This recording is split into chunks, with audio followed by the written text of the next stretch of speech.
तो हेलो दोस्तों, आपका स्वागत है मेरे यूट्यूब चैनल पर।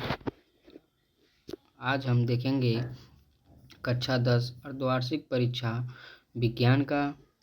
हमारा अर्धवार्षिक पेपर है कक्षा 10th का विज्ञान। 3 घंटे का समय होगा और पूर्णांक हमारा 70 का होगा। इसमें दिया है नोट क खंड अ में बहुविकल्पी प्रश्न तथा खंड बी में वर्णनात्मक प्रश्न होंगे और ख में दिया है प्रत्येक खंड में 3 उपखंडों क ख ग विभाजित होगा। यानी कि जो हमारा प्रत्येक खंड है क ख ग में विभाजित होगा। ग दिया है बहुविकल्पी प्रश्नों के उत्तर ओमार शीट पर वर्णना देना है। जो बहुविकल्पी प्रश्न है मेरा वो ओमार शीट पर देना है तथा जो वर्णनात्मक प्रश्न है मुझे उत्तर पुस्तिका में लिखना है, यानी कि हमें कॉपी में लिखना है।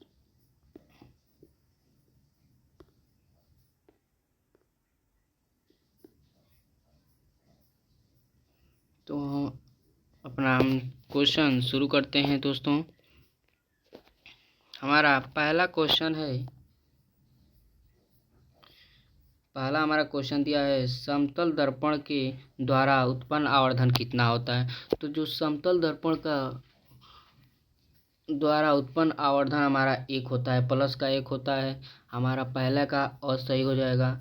दूसरा क्वेश्चन हमारा दिया है किसी लेंस की क्षमता P का सूत्र क्या होता है। तो लेंस की क्षमता हमारा P बराबर होता है 1/f। हमारा दूसरा का पहला आंसर सही हो जाएगा। हमारा तीसरा क्वेश्चन दिया है प्रकाश की गति निम्न में से किसमें अधिक होती है। तो जो प्रकाश की गति हमारा निर्वात में होती है। निर्वात का अर्थ होता है जहाँ पर वायु न हो, वहाँ पर प्रकाश की चाल सबसे अधिक होती है। चौथा हमारा क्वेश्चन दिया है निम्न कौन सा रंग प्राथमिक रंग में नहीं है। यानी कि ऐसा कौन सा रंग है जो प्राथमिक रंग में नहीं है। तो जो हमारा सफ़ेद होता है वो प्राथमिक रंग में नहीं आता है दोस्तों। पांचवा क्वेश्चन हमारा दिया है मानव नेत्र में बिना प्रतिबिंब कितने समय तक बना रहता है। यानी कि मानव में नेत्र में बना प्रतिबिंब, यानी कि हम किसी चीज़ को एक बार देखते हैं तो हमारे आँख पर कितने समय तक बना रहता है। तो 1/16 सेकेंड तक हमारे आँखों में बना रहता है दोस्तों।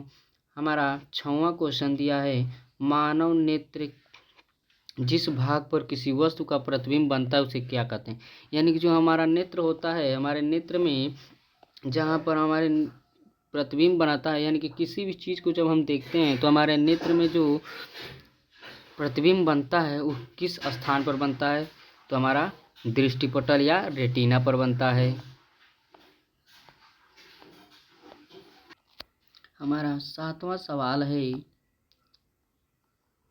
इंद्रधनुष बनते समय प्रिज्म का कार्य कौन करता है। तो जो इंद्रधनुष बनते समय जो प्रिज्म का कार्य हमारा पानी की बूंदें करती हैं, जो पानी की बूंदें होती हैं वही प्रिज्म का कार्य करती हैं इंद्रधनुष जब बनता है। तो हमारा 8वां सवाल है दोस्तों आसुत जल। यानी कि आसुत जल का मतलब होता है शुद्ध जल। शुद्ध जल का पीएच मान कितना हो। तो हम जानते हैं शुद्ध जल का पीएच मान 7 होता है। अगर 7 से कम है, 7 से अगर कम है तो हमारा अम्ल हो जाएगा। अगर 7 से अधिक है तो हमारा बेस यानी कि क्षार हो जाएगा दोस्तों। चलिए हमारा 8वां सवाल है धातु किसे चाकू से काटा जा सकता है। यानी कि वो कौन सा धातु है जिसे चाकू से काटा जा सकता है। तो हमारा जो सोडियम होता है उसे चाकू से भी काटा जा सकता है।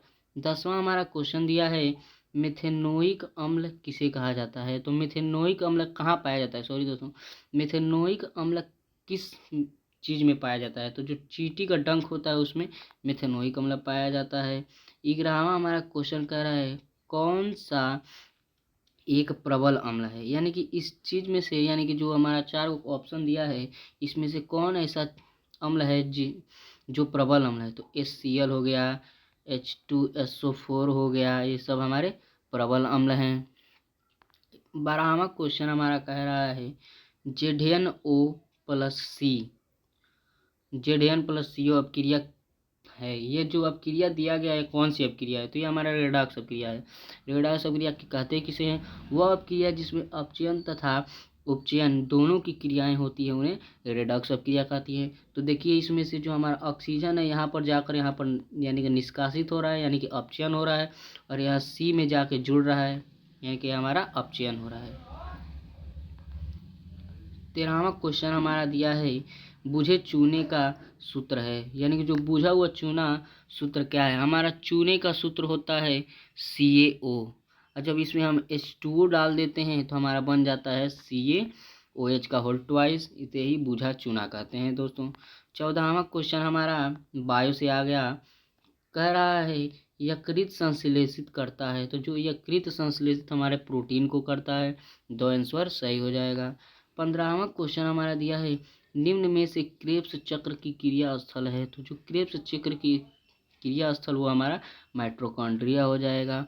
16वां क्वेश्चन दिया है हमारा प्रकाशीय अपक्रिया होती है। तो जो प्रकाशीय अपक्रिया होती है हरित लवक के ग्रेना में होती है।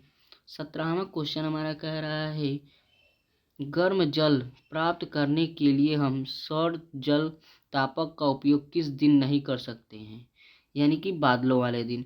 यानी कि मान लीजिए हमें गर्म जल प्राप्त करना है तो बादलों वाले दिन हम कहाँ जल प्राप्त कर पाएंगे, बादलों वाले दिन तो हमें ठंडा पानी मिल जाएगा। चलिए दोस्तों, हमारा 18वां सवाल है निम्न में से कौन सा आहार श्रृंखला का निर्माण करते हैं, यानी कि ऐसा कौन सा चीज़ है जो इसमें ऑप्शन में से जो आहार श्रृंखला का निर्माण करता है। तो घास बकरी मानव, घास को बकरी खाएगी, बकरी को मानव खाएगा, यानी कि एक आहार श्रृंखला बना रहे हैं दोस्तों। हमारा 19वां सवाल दिया है वे 3 आर कौन से हैं जो प्राकृतिक संसाधनों को लंबी अवधि तक संरक्षित बनाए रखने में सहायक होंगे। तो ये हमारा दो आंसर से हो जाएगा, कम उपयोग पुनः चक्रण पुनः उपयोग, यानी कि कम उपयोग करें पुनः चक्रण हो जाए, और पुनः उपयोग यानी कि बाद में फिर से उपयोग किया जा सके। 20वां क्वेश्चन हमारा दिया है ग्लाइकोलाइसिस के अंत में एटीपी कितने एटीपी अणुओं का लाभ होता है। तो 2 एटीपी का लाभ होता है दोस्तों।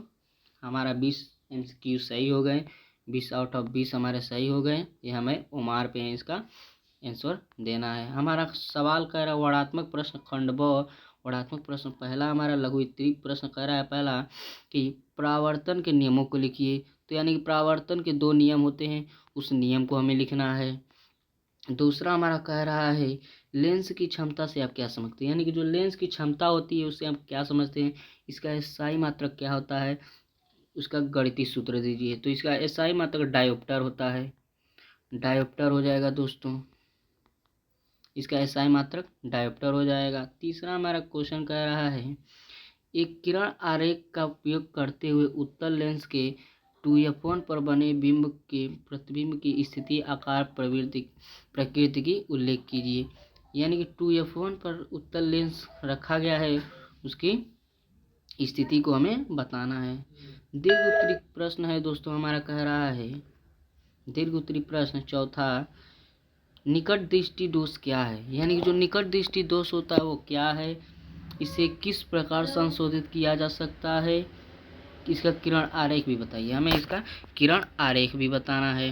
हमारा अथवा क्वेश्चन दिया है कोई वस्तु 2 मीटर फोकस दूरी वाले उत्तल दर्पण के सामने 10 मीटर दूरी पर रखा है, प्रतिबिंब की स्थिति व प्रकृति ज्ञात कीजिए। उपखंड ख हमारा दिया है केमिस्ट्री से दिया है दोस्तों, जब लोहे की कील को कॉपर सल्फेट के विलयन में डुबोया जाता है तो रंग क्यों बदल जाता है, रासायनिक अपक्रिया का समीकरण लिखिए, हमें ये लिखना है। 6वां क्वेश्चन हमारा दिया है निम्न पदों का वर्णन करो तथा प्रत्येक का एक एक उदाहरण लिखिए। संक्षारण का लिखना है, विकृत गंधिका का लिखना है। संक्षारण में आप जंग लखना लिख सकते हैं, विकृत गंधिका में लिख लेते हैं यानी कि कोई चीज़ बसी हो जाता है, उससे फफूंद आ जाते हैं। हमारा 7वां क्वेश्चन दीर्घ उत्तरीय क्वेश्चन दिया है निम्नलिखित के बनाने के रासायनिक अपक्रिया तथा समीकरण लिखिए, यानी कि जो इसका रासायनिक अपक्रिया में लिखना है। हमारा हो गया पहला प्लास्टर ऑफ पेरिस हो गया, धावन सोडा हो गया, बेकिंग पाउडर या बिरंजक चूर्ण हो गया, इसका हमें लिखना है। 8वां में क्वेश्चन हमारा दिया है सोडियम हाइड्रोक्साइड की जिंक धातु से होने वाली अपक्रिया तथा निकलने वाली गैस का नाम बताइए और उसका समीकरण लिखिए। 8वां क्वेश्चन हमारा दिया है वायु से ऑक्सी तथा अनाक्सी में अंतर लिखिए। ऑक्सीय श्वसन तथा अनाक्सीय श्वसन में अंतर लिखना है। अग्नाशय की संरचना तथा उनके कार्यों का वर्णन करना है। 10वां हमारा क्वेश्चन प्रकाश संश्लेषण के लिए आवश्यक कारकों के नाम तथा इस क्रिया में संबंधित समीकरण लिखिए तथा सिद्ध कीजिए कि इस क्रिया से ऑक्सीजन बाहर निकलती है, हमें ये लिखना है। 11वां क्वेश्चन दीर्घ उत्तरी प्रश्न है। वायु का दिया है मानव के पाचन तंत्र का नामांकित चित्र बनाइए तथा पाचन क्रिया का वर्णन कीजिए, हमें उसका वर्णन करना है। 8वां क्वेश्चन हमारा दिया है मनुष्य के उत्सर्जित तंत्र का सचित्र वर्णन कीजिए, उसका सचित्र वर्णन करना है। तो जय हिंद दोस्तों, मिलते हैं अगले वीडियो में। हमारी वीडियो खत्म हो गई।